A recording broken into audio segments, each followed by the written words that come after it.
Hello everybody, welcome back to the People's Radio, where we give a voice to those who have a story to share. My name is Alan Carter, and today we have a young lady joining us. Please welcome Miss Margaret Miller. Margaret, how are you? I'm good, Mr. Carter.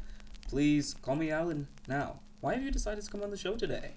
Well, I'm here for the same reason that everyone else comes on this show, because I believe that I have an important story to share. Well then, you've come to the right place. Please, I'm sure our listeners would love to hear. Well, it all began when I started my new jobs as a bearings inspector a little over 2 weeks ago. I'd just finished my training and gained my certificate. Soon after, I'd been approached by the technical advisor of Aluminum Works, and he wanted me to start working as a new bearings inspector immediately. Of course, I was thrilled and accepted the job.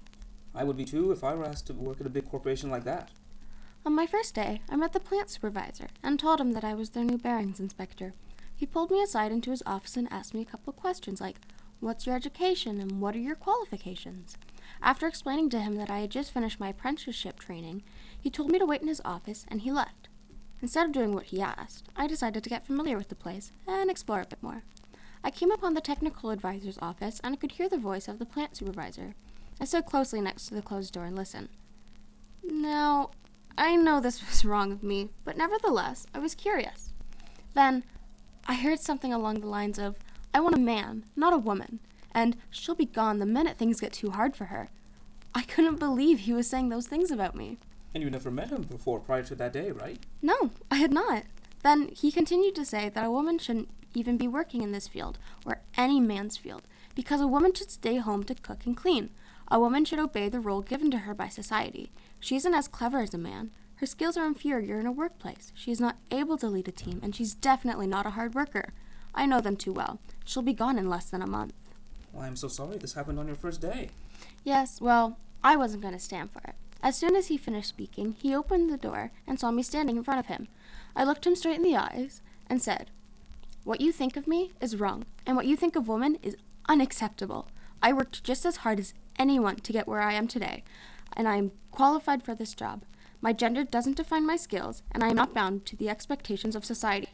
I am everything you say I am not. I am just as intelligent, I am strong, I am a leader, but most importantly, I am a woman.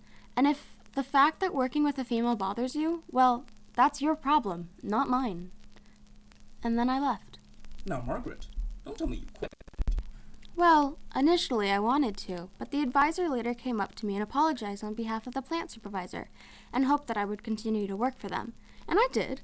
After that, the plant supervisor never gave me trouble again. We both did our work, and that was that. Well, let me tell you something, Margaret. Not many men realize what women have done for the working industry.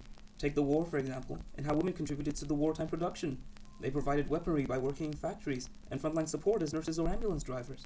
Why, if it wasn't for the women, who knows what the outcome might have been?